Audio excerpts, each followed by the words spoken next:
लिखो डेफिनेशन, लिखो स्ट्रिंग की।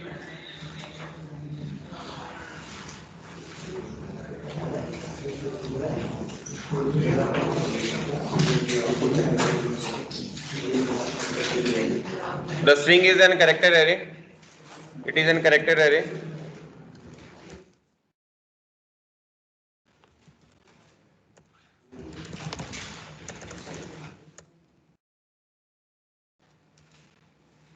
Which contain the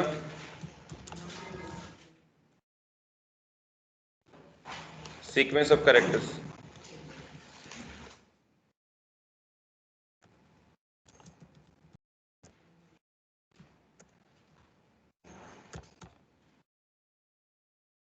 Next is declaration of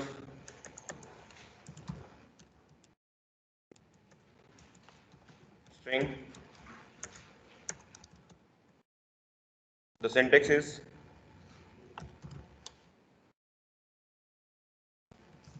data type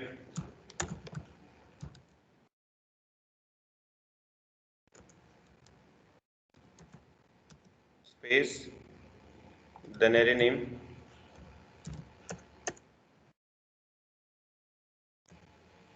then size of an array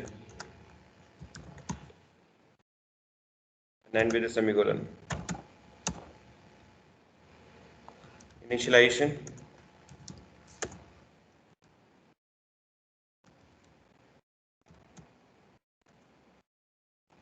at the time of declaration.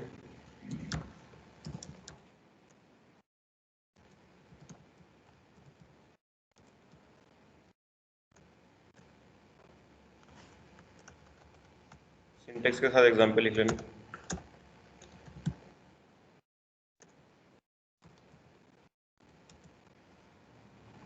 The data type is always a character. The name of array is A and the size is 10.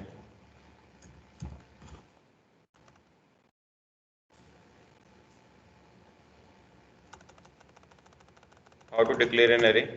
Sorry, how to initialize an array at the time of a declaration?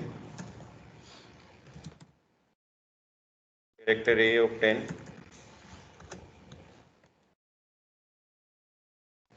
is equal to the curly braces basically हमारी string क्या है? Characters का sequence है, ठीक है। अगर मैं single character लिखता हूँ तो वो करेक्टर कांस्टेंट होता है, अगर मैं ग्रुप ऑफ करेक्टर्स लिखता हूँ तो वो एक स्ट्रिंग बन जाता है। जैसे अगर हमारा नाम है, जैसे मेरा नाम दीपक है, तो दीपक एक अपने आप में क्या है? स्ट्रिंग है। अगर मैं दीपक को पार्ट्स में डिवाइड करूंगा तो डी एक इंडिविजुअल करेक्टर, ई एक इंडिविजुअल करेक्टर है, ठीक है। पी एक इंडिविजुअल करेक्टर, ए एक अलग करेक्टर और के एक अलग करेक्टर है। अगर मैं इंडिविजुअल करेक्टर को देखूंगा तो that is a character constants, ठीक है। लेकिन अगर इन सब करेक्टर्स को कंबाइन कर दूंगा तो क्या बन जाएगा? वो स्ट्रिंग बन जाएगी। तो string is basically a character array which contain the sequence of characters, ठीक है। कैसे लिखते हैं उसको, डिक्लेयर कैसे करते हैं? सिंपल, जैसे हमने डेटा टाइप एरे के अंदर डिक्लेरेशन की थी, data type then space then array name then size of an string, ठीक है। बट इसके अंदर जो डेटा टाइप रहेगा एरेज के अंदर, वो it can be integer, it can be a float or double, but in the string array it will always a character, because the string will always accept the characters only. So the data type is always a char, then the array name is a, then the size of an array is 10. That means it will store how many characters? 10 characters, ठीक है। 10 characters string इसके अंदर आ सकती है। और string के साथ एक बात और लिख लो, the string is always terminated with a null character. Sequence of characters इसी की डेफिनेशन में लिख लेना, विच इज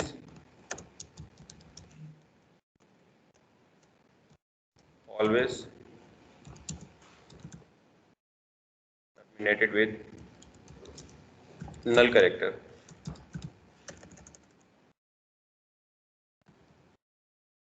इसका सिंबल क्या है? \0, ठीक है। This will define the end of a string. Compiler को कैसे पता लगेगा कितनी हमारी स्ट्रिंग है वो कहाँ पे एंड हो रही है? वो नल कैरेक्टर जहाँ पे भी मिलेगा उसे, वो वहाँ पे उसको नल पॉइंट मान लेगा, एंड पॉइंट मान लेगा उसको, ठीक है। तो string is always end with the null character. अगर मैंने लिखा दीपक, तो दीपक एक स्ट्रिंग है, that is always end with the null character. Compiler के लिए नल कैरेक्टर इसका टर्मिनेशन पॉइंट है इन अ स्ट्रिंग, ठीक है। क्लियर? सो इसको इनिशियलाइज कैसे करते हैं? Eight the time of a declaration, या फिर यूजर से ले सकते हैं। जब हम डिक्लेरेशन की है हमने स्ट्रिंग को, तो यहाँ पे हम इनिशियलाइज कैसे करेंगे? दो मेथड है करने के, या तो कैरेक्टर बाय कैरेक्टर्स करो, ये एक पूरे का एक ग्रुप बना दो कैरेक्टर का। पहले कैरेक्टर बाय कैरेक्टर करेंगे तो हर कैरेक्टर हमारा एक कैरेक्टर कांस्टेंट ट्रीट होगा, उसको हम सिंगल इन्वर्टेड कॉमा में लिखेंगे। सपोज अगर मेरे को अपना नाम लिखना है दीपक, तो D then E comma, every character is separated with a comma symbol, then e comma p comma a comma k। ठीक है, this is how the string is to be initialised character by character. ठीक है, एक तो ये method है करने का। सेकंड मेथड क्या है कि पूरी स्ट्रिंग अगर देना चाहो तो वो भी हम डायरेक्टली दे सकते हैं। अच्छा, जब कैरेक्टर बाय कैरेक्टर दोगे तो string is always end with a semicolon, so you have to be mention the end point of a string. तो यहाँ पे आपको क्या देना पड़ेगा? \0। वो कंपाइलर ऑटोमेटिकली असाइन कर देता है। हाँ, कोई दिक्कत नहीं है। मेथड और क्या है, डायरेक्टली अगर आप अपना नाम देना चाहो तो वो डबल इन्वर्टेड कॉमा में आएगा। Make sure character constant is in single inverted comma. अगर पूरी स्ट्रिंग लिखना चाहते हो तो that is in the double inverted comma. So I can write here directly a Deepak. ठीक है, क्लियर है? So this both are the methods at the time of a declaration. आप अपनी स्ट्रिंग को कैसे इनिशियलाइज कर सकते हो। क्लियर? क्लियर है? Next is how to read and, हाँ कहाँ पे?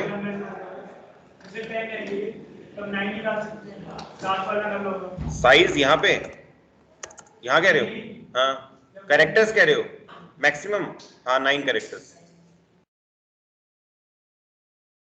How to read an string?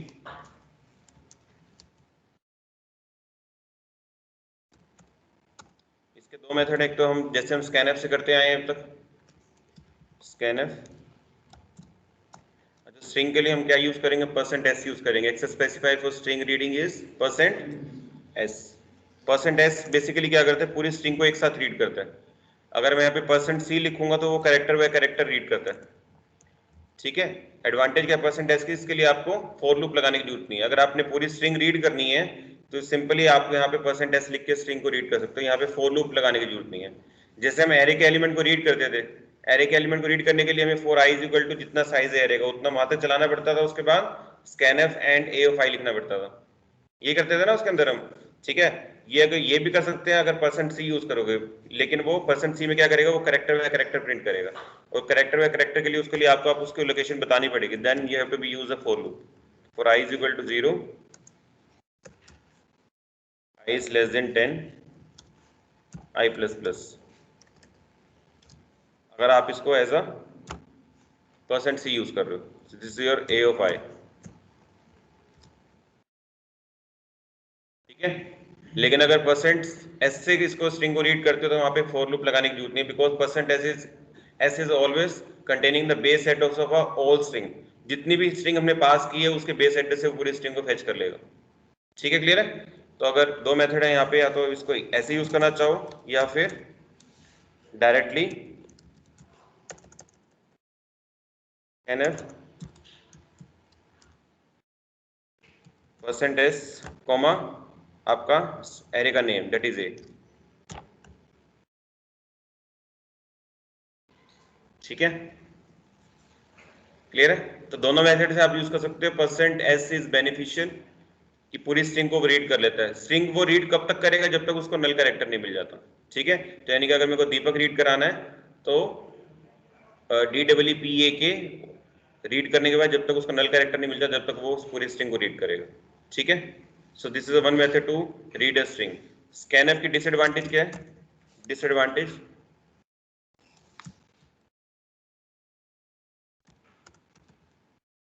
The scanf will not use scanf will not read white spaces।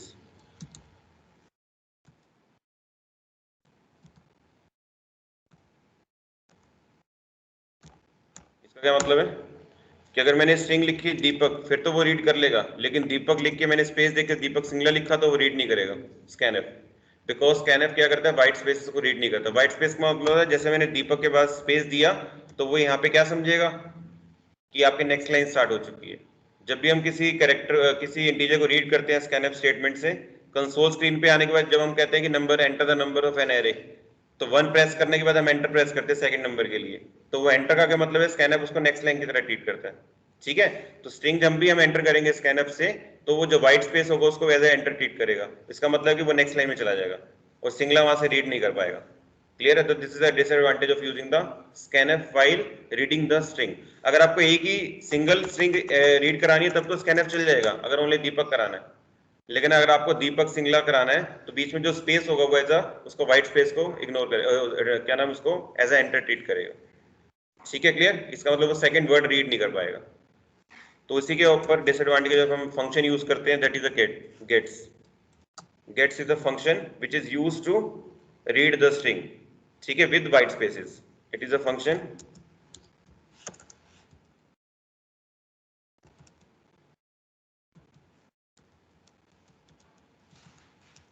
to read the string with white spaces.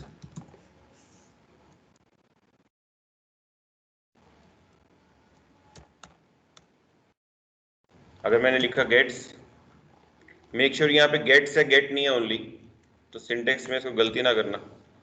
इसके अंदर parameter क्या पास करूंगा, जो मैंने एरे डिक्लेयर किया, character array, this is a.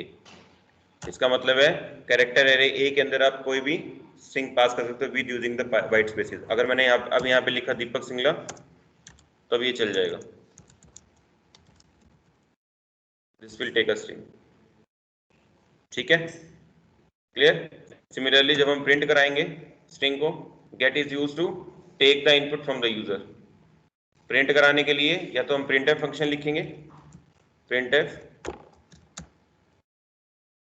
%s comma array का जो है हमारा कैरेक्टर नेम एरे है, या फिर प्रिंट कराने के लिए भी use a put function, puts and the array name. So get and puts is used to, get is used to read the string from the user with white spaces, and puts is used for print the array। ठीक है,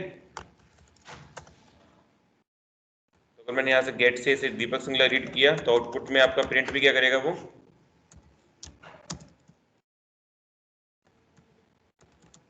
Deepak Singla print करेगा।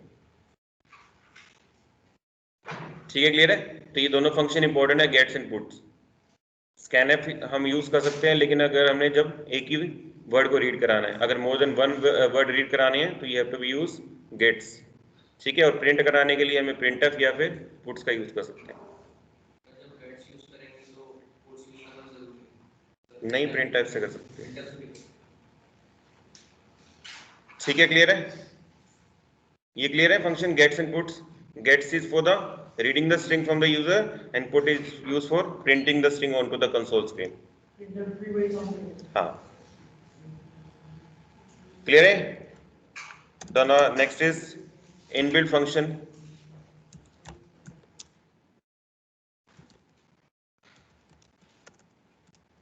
इन string. String के अपने inbuilt function कौन कौन से हैं? इसके लिए आपको हेडर फाइल इंक्लूड करनी पड़ेगी, हैश इंक्लूड। इनबिल्ट का क्या मतलब है? कंपाइलर के पास उनकी डेफिनेशन पड़ी हुई है। ठीक है, so hash include string.h, the function definition is in the string.h header file. functions are, first is string copy, strcpy, this is a string copy function।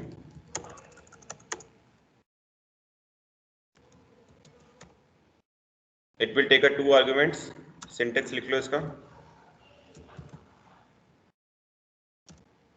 strcpy। String copy का क्या मतलब है कि आप एक स्ट्रिंग से दूसरी स्ट्रिंग के अंदर कंटेंट कॉपी करा रहे हो। ठीक है, तो जो 2 आर्गुमेंट्स होंगे इसके अंदर, सबसे पहले आपका डेस्टिनेशन स्ट्रिंग आएगी,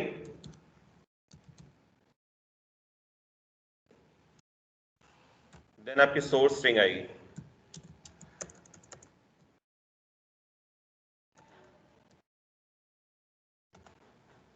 end with the semicolon. Example, अगर आपने दो स्ट्रिंग्स ली, main char str1 of size 10 with initialize some value as a hello,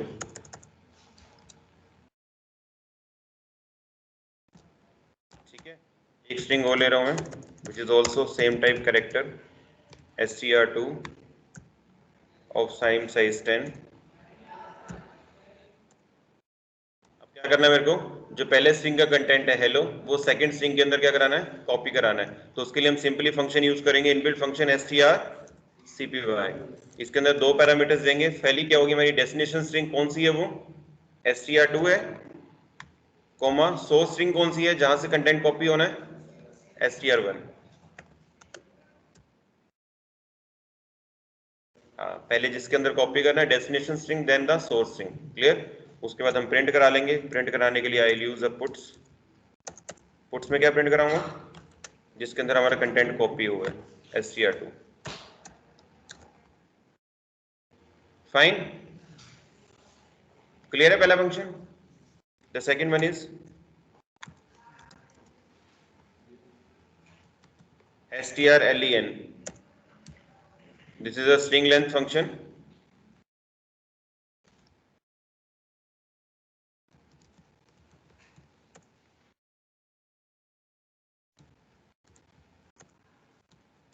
used to find the length of a string।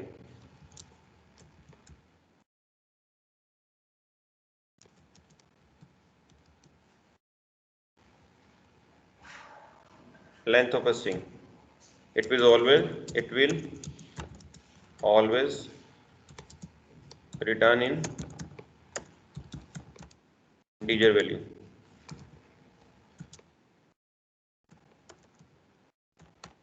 ठीक है, because the length is always in the integer form। Example,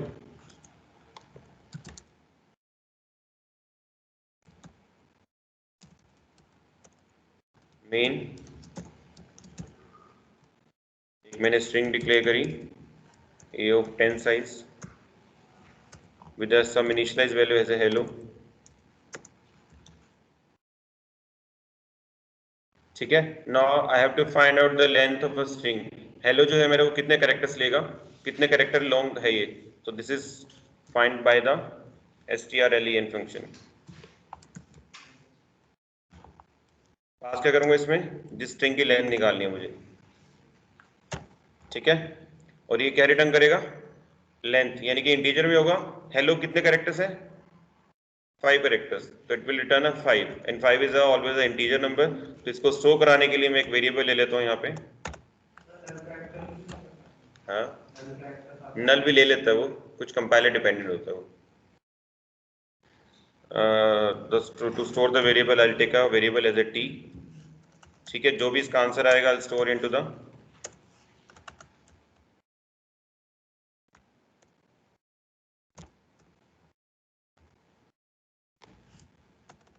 ठीक है, और print क्या करा दूंगा यहाँ पे,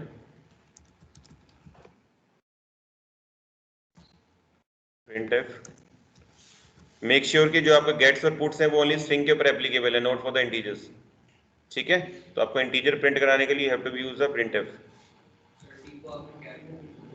हाँ, yes, is always taken in the integer int t %d comma t, right? So it will return a 5। Third one is a string con concatenation, cat होता है, yes, strcat। this is for the string concatenation।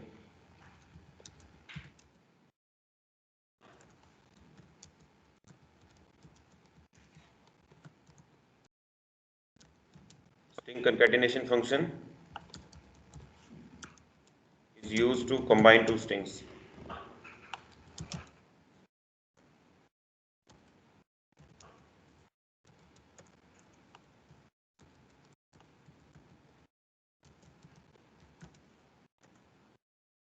Two different strings. दो strings को अगर मेरे को एक साथ जोड़ना है तो we will use a string concatenation functions. Example, main, I will take a first string as character a of 10 with initialize some value.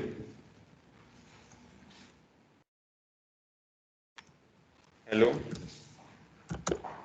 एक स्ट्रिंग और ले रहा हूँ b स्ट्रिंग लेंथ 10 अगेन. इसके अंदर एक स्ट्रिंग ले रहा हूँ bird.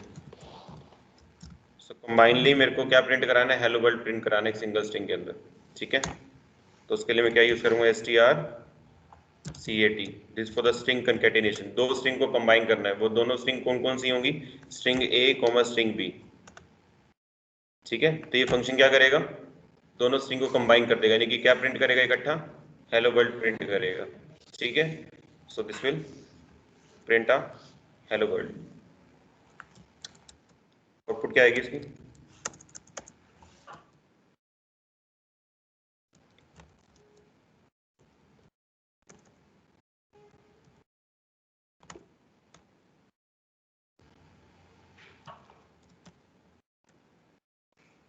Fourth is a string reverse, strrev. हाँ बोलो. नहीं कराएंगे, प्रिंट कराएंगे. हाँ हाँ कराएंगे.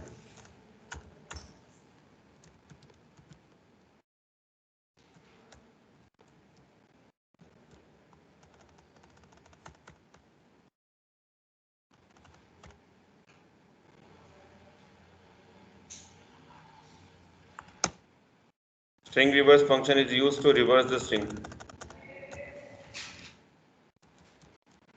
It is used to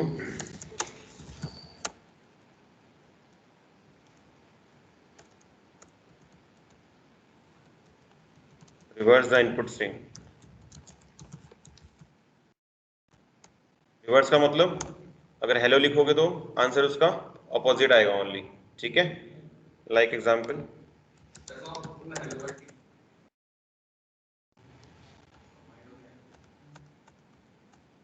हाँ कंबाइन हो गया.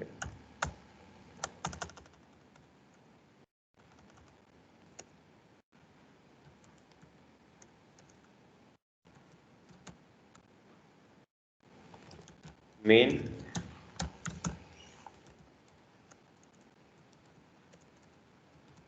Character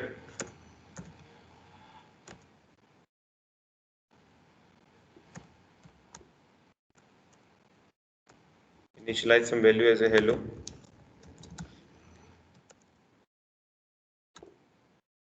I'll use a strrev. This is a string reverse function. Will take an input as a string. से ये क्या प्रिंट करेगा, आउटपुट आएगी इसकी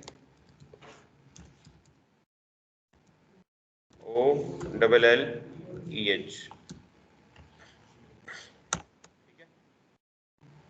The next one is a strupr. This is a string upper length function.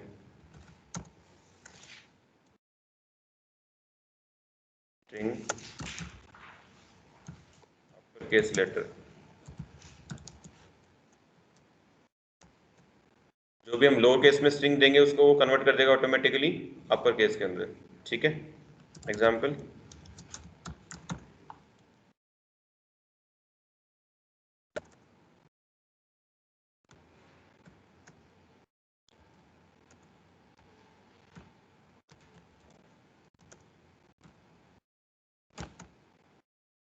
strupr. क्या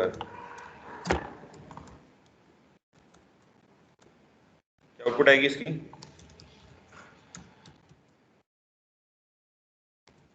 all the characters is in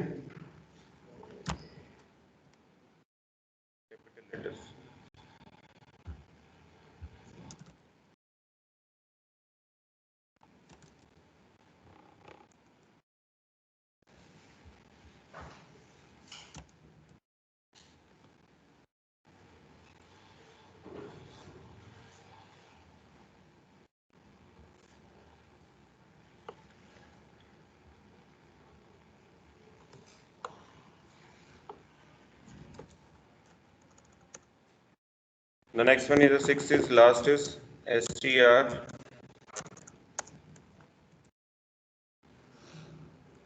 lor. String lower का क्या होता है? LWR. This is the lowercase letter. Convert uppercase into lowercase. Example.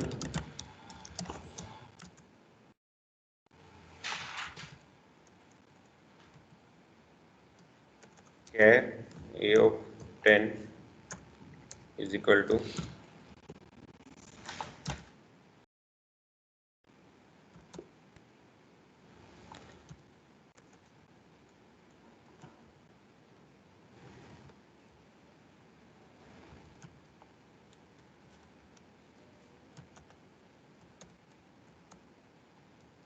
output is hello. ठीक है, ये 6 की function clear है? Yes, it's clear to all. These are the inbuilt functions जिनकी डेफिनेशन कंपाइलर के पास ऑलरेडी पड़ी हुई है. कंपाइलर को पता है इनका मतलब कि इन वर्ड्स का मतलब क्या है. Just you have to be input the string and it will automatically convert that string into a particular form जिस भी आप उसमें आप फंक्शन में अप्लाई करना चाहते हो उसको. बट इसके लिए मेक श्योर कि आपको हेडर फाइल इंक्लूड करनी है #include string.h. ठीक है, otherwise it will create an error as a prototype error. ठीक है, क्लियर है?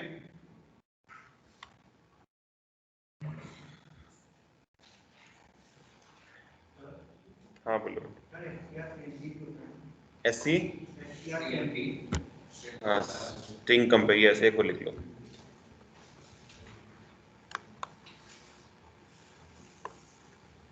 The seventh one is strcmp. This is for the string comparison. ये भी important है. String comparison.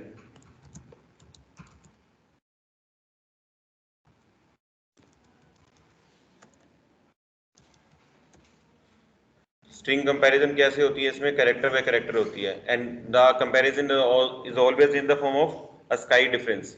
दो कैरेक्टर्स का स्काई डिफरेंस हमेशा रिटर्न करते हैं यहाँ पे जब हम दो स्ट्रिंग को आपस में कंपेयर करते हैं. फॉर एग्जांपल देखो, एक स्ट्रिंग ली मैंने, character a of 10 is equal to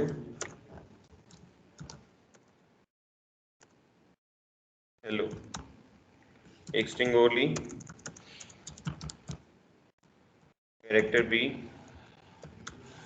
10 is equal to hi. ठीक है, तो अगर इसके ऊपर मैं फंक्शन अप्लाई करता हूँ strcmp,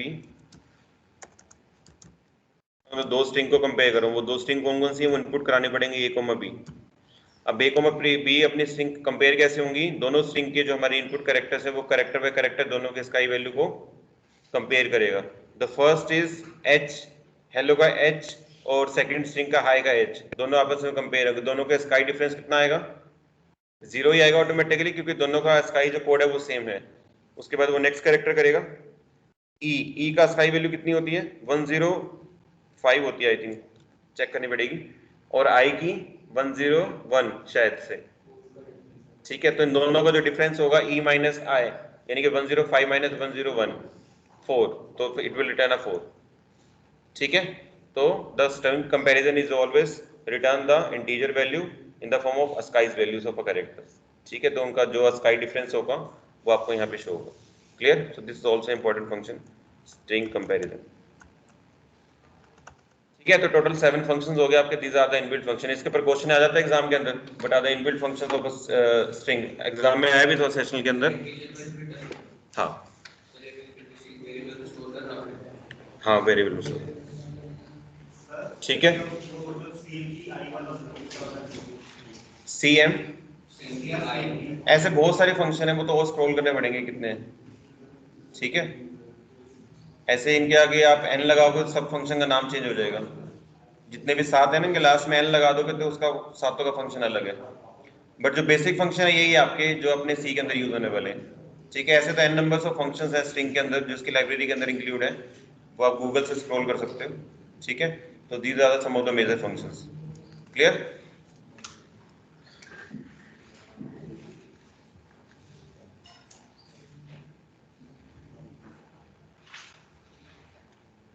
Next is a string with functions.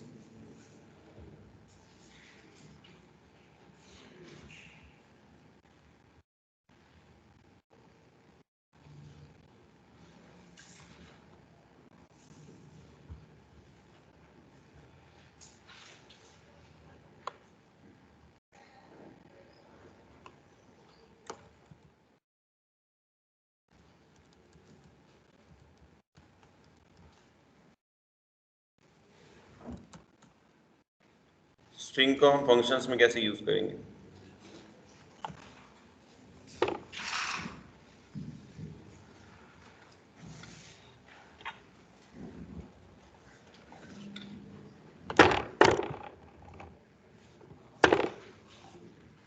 This is quite similar to the array, जैसे हमने एरे के अंदर फंक्शंस बनाए थे, ठीक है, और हमने एरे को पास किया था उसके अंदर।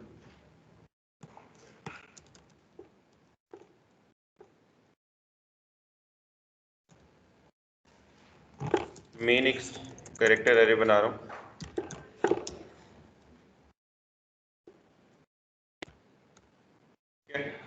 एक फंक्शन बनाया ऐड फंक्शन,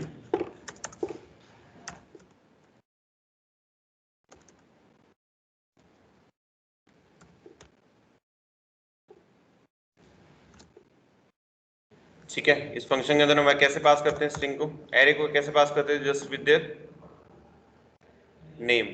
तो यहाँ पे भी जो हमारा स्ट्रिंग का नेम होगा, just we are passing the name of that character array, ठीक है। Now this is a function calling,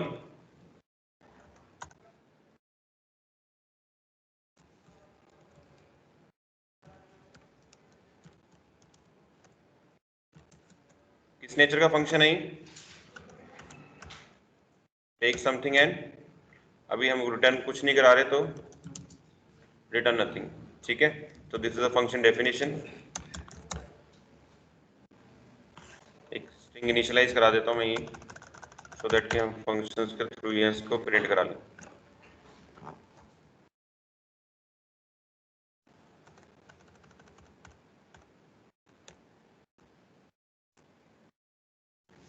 ठीक है।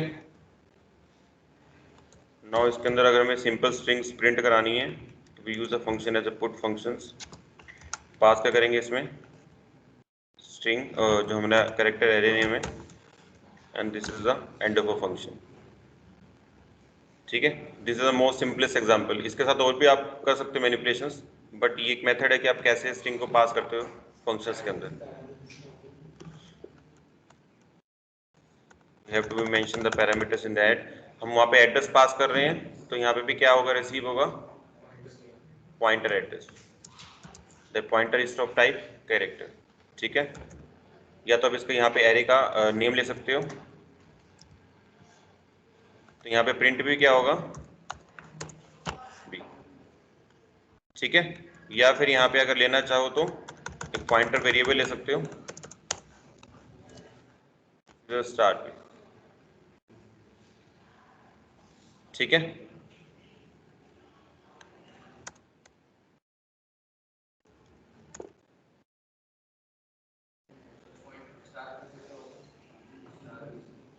स्टार भी हमारा एड्रेस रिसीव करेगा जो हमने ऊपर से भेजा है। हमने जो स्ट्रिंग का एड्रेस ऐड ब्रैकेट के अंदर ए लिखा है ना, ये हमारा बेस एड्रेस है स्ट्रिंग का, और उस एड्रेस को सेव करने के लिए हमें एक पॉइंटर वेरिएबल चाहिए होगा, ठीक है। ये क्लियर है? स्ट्रिंग को फंक्शंस की तरह यूज करते हैं, बिल्कुल सिमिलर टू द एरे है जैसे हमने एरे के अंदर किया था, ठीक है।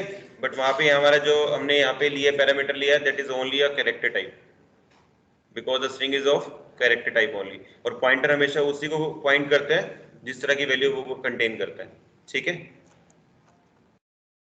Next is how to use strings with array, या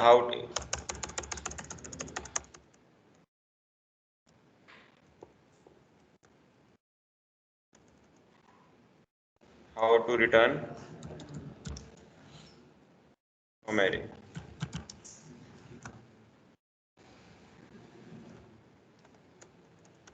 from function।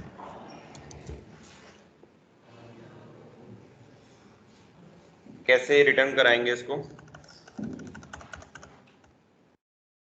जब भी हम रिटर्न कराते हैं, दो मेथड से रिटर्न कराया था हमने, या तो डायरेक्टली उसकी वैल्यू रिटर्न करा दो, बेस एड्रेस रिटर्न करा दो, या फिर एरे को अगर लोकली डिक्लेयर किया तो एरे को क्या बनाना पड़ेगा, स्टैटिक बनाना पड़ेगा। ठीक है, कैरेक्टर एरे को।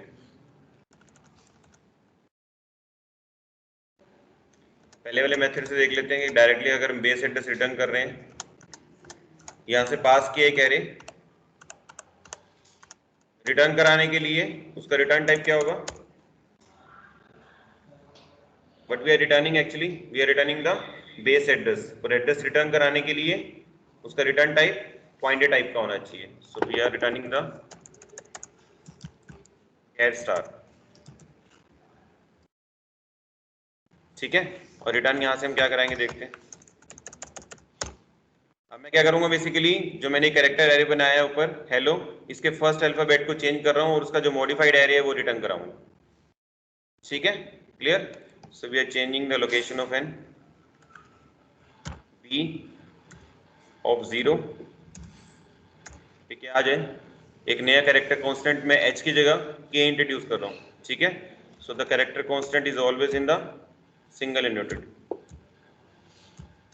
लाइन समझ में आ गई है, क्लियर। अब यहां से रिटर्न क्या करना है मेरे को, जो मेरा अपडेटेड एरे है दैट इज इन बी।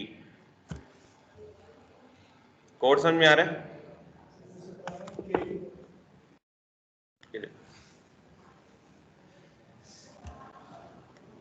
इस लाइन से क्या था,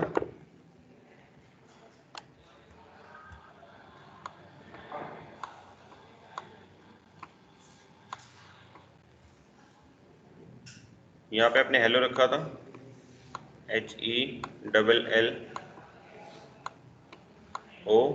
and end with backslash null character. ठीक है, ये आपका ए था, ये इसका सपोज एड्रेस है 100, दिस का एड्रेस है 101, दिस इज 102। एक का डिफरेंस समझ में आ रहा है एड्रेस का, because we are taking a character array and character array is always store a 1 byte memory space, and this is a array. A is containing the base address of a, so इसके अंदर क्या पड़ा, 100 पड़ा। ठीक है, हमने यहां से क्या पास किया, 100 पास किया एड्रेस, तो इसको रिसीव करने के लिए एक नया pointer variable, this is your B, इसके अंदर क्या आ गया 100, so it is always pointing to 100 location. ठीक है, और इसके अंदर मैंने क्या किया, यहाँ पे बी ऑफ 0 लोकेशन पे क्या डाल दिया, के डाल दिया। This is your 0th index, this is your 1 index, this is your 2 3 4 and 5। 0 index पे मैंने क्या कर दिया, h की जगह क्या डाल दिया, के, यानी इसको ओवरराइट कर दिया। अब यहाँ पे क्या आ गया, के आ गया। और मेरे को नया एरे क्या प्रिंट कराना है, KELLO। इसको मैंने इसका बेस एड्रेस यहाँ से रिटर्न कर दिया, किसका, बी का। यानी कि क्या रिटर्न हुआ है यहाँ से क्या रिटर्न हुआ है, 100। क्या बेटा, पॉइंटर किस टाइप को पॉइंट कर रहा है, pointer is always pointing to that particular location जिसके अंदर उसकी वैल्यू स्टोर है, जिस टाइप की वैल्यू स्टोर है। समझ में आ रही है।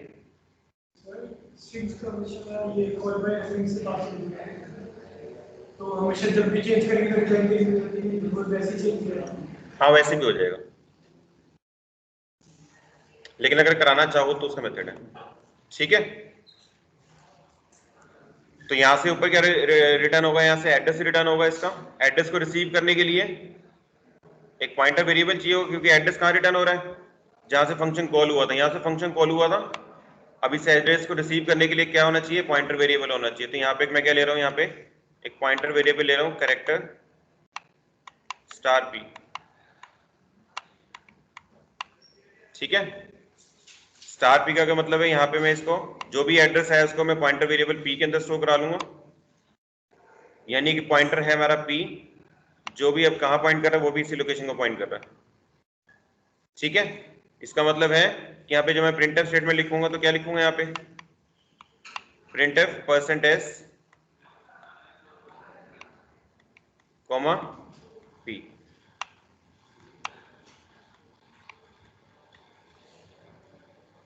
ठीक है, मेक श्योर कि जो %s है वो हमेशा एड्रेसेस के ऊपर काम करता है, क्लियर है? यहाँ पे स्टार पी नहीं आएगा, यहाँ पे ओनली क्या आएगा, पी आएगा, because we are printing with the percentage. So this will print the KELLO. ठीक है, clear? This is how you can return the return from a function. Clear है?